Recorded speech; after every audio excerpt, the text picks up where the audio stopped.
今天的视频我自己非常期待。自从我辞职了之后，我们两个就一直在努力的多元化我们的收入。那现在我们到底有几个收入来源？分别他们占的比例是多少？今天这期视频我们就来认真的谈一谈钱。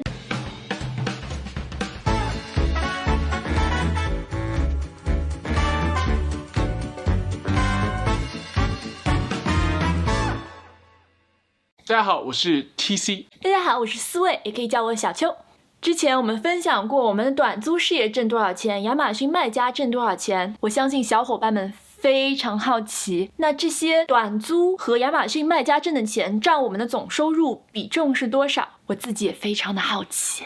其实去完坦桑尼亚辞去我做了6年的亚马逊工作之后，我们两个就一直在考虑说要多元化我们的收入，争取可以早日实现财富自由，然后躺平。所以我们今天就想来和大家分享一下我们躺平的进程，我们现阶段对财富自由的思考是什么样子。今天呢，我们会给大家分享一下我们几个不同的收入以及它们占个比例，我们也会分享一下我们是怎么看待这些收入的，然后我们希望这些收入以后会怎么样的发展。那我们现阶段一共有4个收入来源。首先第一个是我们的工资收入，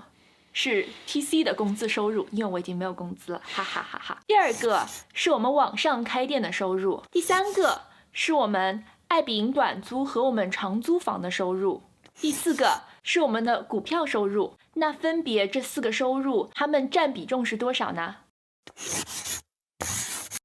第一个工资收入，也就是我在亚马逊做产品经理给我们带来的收入，这个大概在我们收入的 portfolio 中占了82%、83%，很大一个比例。对于大部分人来说，工资收入都是这个最主要的收入，对于我们来讲现阶段也不例外。所以我们是怎么看待这个工资收入的呢？我觉得有2点好的，2点不好的。我们先从好的来说吧。第一是非常 stable， 你完完全全可以知道你下一个月甚至明年这个时候可以拿多少钱。第二，你不需要任何前期的投入，你只需要去花时间，然后花精力去 perform 那个 job。你不需要就是像 Airbnb 一样，你需要花很多钱去买一个房子才会有那个收入。这也是为什么大部分人职业前期都是靠工资来取得他主要的收入，然后再慢慢的通过这个公司收入给 diversify 的。这个公司收入2点不好的地方，第一是不 scalable，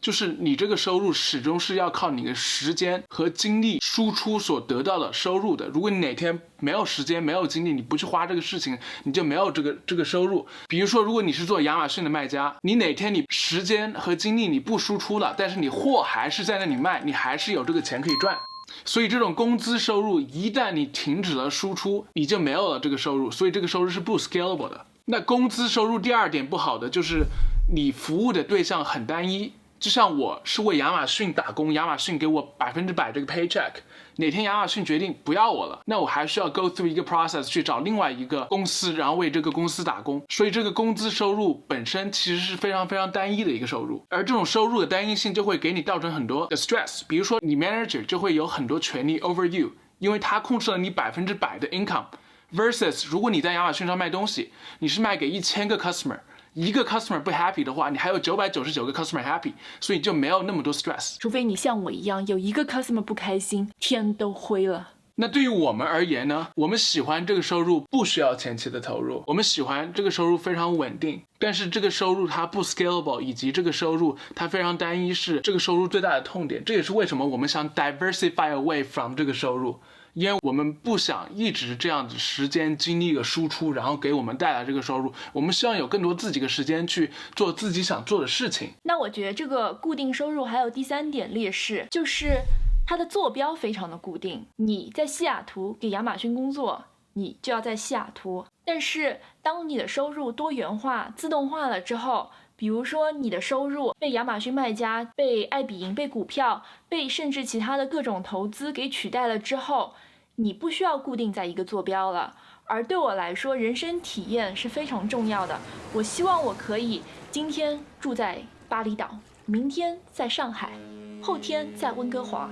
下周在欧洲。我认为这个固定收入就把我固定在了这一个城市，让我非常的抓狂。所以我们也希望尽快的可以降低这个固定收入带来的比重。直到有一天我们可以不需要这个固定收入了，我们的坐标就非常的自由了。那这个固定收入到了什么点之后，我们可以考虑只靠非固定收入来生活呢？非固定收入如果是固定收入的大概2倍的话，你就完完全全可以依赖你的非固定收入去过你同样质量的生活。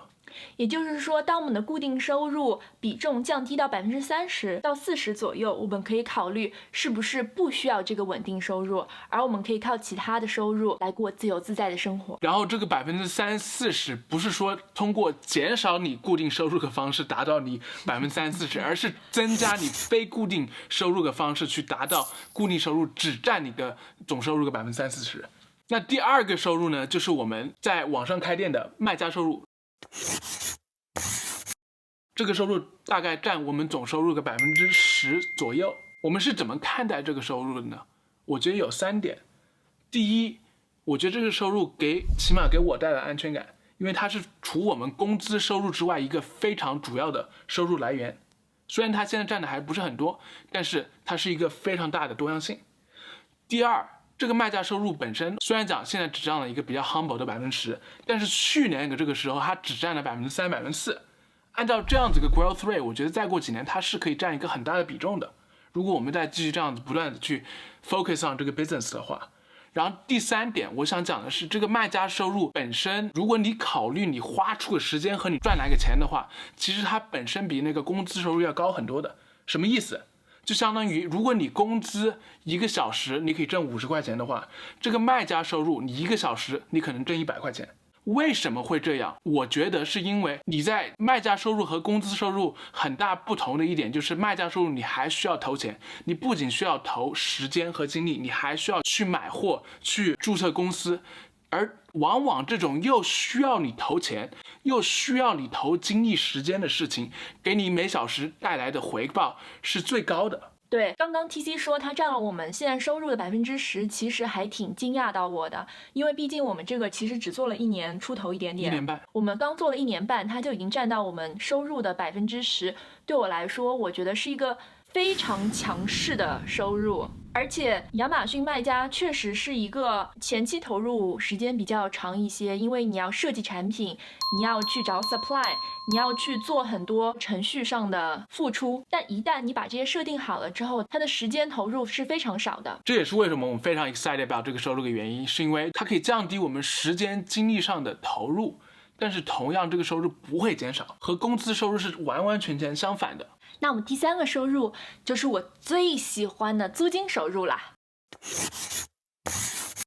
这个包括了我们长租和短租的收入，当然我们长租的收入是刚刚开始的，是我争取到的。那所以这个收入现在占我们比重多少呢？6%左右。这个6%现在还只是我们的租金收入，也就是我们 Airbnb 的收入和我们的长租的收入，还没有考虑到房产的增值。那是因为我们现在还是在房地产投资的初期，这2套房子都是我们今年才买的，我们可能需要更多的经验总结和数据，才能把我们的增值概括到我们的收入里面。但是我非常的期待，从内心来讲，我是希望这个6%可以不断的增长，成为我们收入的大头。那其实租金收入分成长租和短租，它们2个特点还有点不一样。短租收入可能没有长租这么稳定，但它短时间的现金流是非常高的。好奇短租和长租收入差的小伙伴可以看上方的视频。而长租收入它其实就相对稳定了，只要你找到一个非常好的租客，他意愿长租很长一段时间的话，其实你的收入甚至比你的工资更稳定。对，没错。然后它对地点的灵活性也相对比较高，其实你可以在不同的地方买房，有资金收入。而当你的租金收入被自动化之后，你有个稳定的租客，你爱彼迎也可以找到合适的管理人员，其实你就不需要在这个城市，你的地点灵活性就已经非常大了。对，然后还有一点就是租金收入，它相对于其他的收入是一个前期资金投入很大，后期你不需要太多时间精力的输出的一个 income。 这个 income 它没有特别的 scalable， 但是它非常的稳定。那第4个收入就是我们的股票收入了。那这点我真的要吐槽一下，TC 非常 limit 我的股票投入，他一共只给我这么一点点的限额放在 Robinhood 里面可以玩一玩，因为其实 TC 是一个非常保守的人，对，不太喜欢 risk， 而我非常喜欢 risk， 对我来说其实就跟玩游戏一样，我就每天看着很嗨。我觉得我对股票收入没有特别感兴趣，其实主要是2个原因。第一个是你把钱投到那些公司里面，你对这个公司的业绩基本上没有什么控制，就是钱出去就出去了，不像你经营一个 Airbnb， 你经营一个亚马逊卖家，你对这个 business 有很多 control。我觉得如果有什么事情出现，我自己可以 take control， 把这个事情处理好，对我来讲是一种 peace of mind， 是一种减少 risk 的一种很大的方式。看过我们之前视频的小伙伴也能发现 TC 他是一个喜欢靠自己劳力工作而获得收入的人，而我是希望躺着赚钱的人，所以大家也可以理解说为什么我更喜欢这方面的投资。因为股票收入它的特色非常的明显，就是它只靠你的资金投入，而几乎完全不需要你的经营和输出。对，当然有很多人他们每天在了解那些公司的财报，在了解这个公司的经营状况，做很多付出而做股票投资。那我肯定不是这样子的人，我就是躺在沙发上，看这个股票看上去长得好看，我就买它。对，其实还有一点就是说，对于我而言哈，就是 personally 股票收入没有特别 exciting， 是因为你把钱往那个就比如说标普里面一扔，每年给你带来10%、20%的投资回报，已经击败75%的华尔街投资顾问了。所以某种程度上来讲，这种投资方式没有特别 excite me。当然，对于很多其他小伙伴来讲，买 Tesla， 然后买一些其他那些什么 GameStar， 然后翻几百倍的，我觉得对我来讲又没有那种运气，所以呢，就一直以来就对股票投资没有特别感兴趣。Despite 我大学的时候其实是一个 finance major。那我们来总结一下我们4个收入的特点。首先，从稳定性的角度来说，工资收入是第1名，而股票收入可能是最后1名。其次，从前期投入角度来说，获得第1名的就是爱彼迎或者股票投资，如果你花这么多钱投资股票的话，而工资收入的前期资金投资就是最低的了。第3点，从 scalability 角度来说，股票就排了第1名，因为其实你在任何地方任何时间都可以投资股票，而它都可能是在为你挣钱的。而从这一点角度上来说，工资它就排了最后1名，因为一旦你不工作，你不输出了，你就没有这个收入了。第4，从坐标地点的灵活角度来说，股票那肯定是第1名了，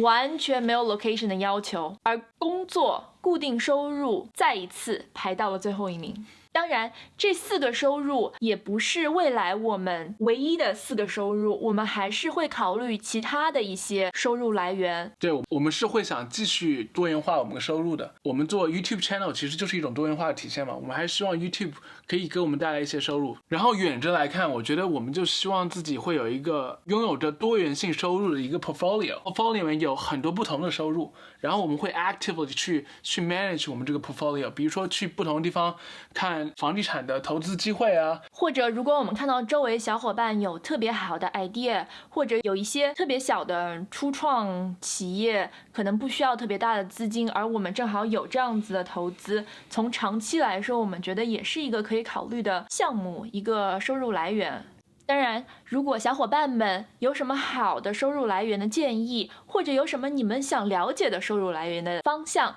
也可以在评论区下方告诉我们，我们也会做更多的调查，更多的研究，来和大家分享不同收入来源的利和弊，和我们为什么选择这样子的收入来源。那你现在有几个收入来源呢？在评论区下方跟我们分享，一起讨论吧。如果你对我们的视频、对我们的内容感兴趣的话，不要忘了订阅、点赞、开启小铃铛，并且把我们的视频分享给你的好友。非常感谢你的观看，我们下期视频见啦，拜拜。因为像这种工资这种稳定的收入和那种不稳定的收入，比如说亚马逊卖家的话，你如果要完全依赖这种不稳定的收入的话，你需要那种不稳定收入是稳定收入的2倍，你这样子才能完全依赖那个不稳定收入。所以如果你的稳定收入在你的 portfolio 里面占30%的话，那说明你的不稳定收入占了70%，也就是你稳定收入的2倍。哪天你没有了这个稳定收入，你还是可以靠那个不稳定收入好好的活着。完全不知道你讲什么。我刚刚你没听懂吗？完全没听懂，就听到稳定收入和不稳定收入，稳定收入，然后那个不稳定收入，不稳定收入，然后那个稳定收入那个30%。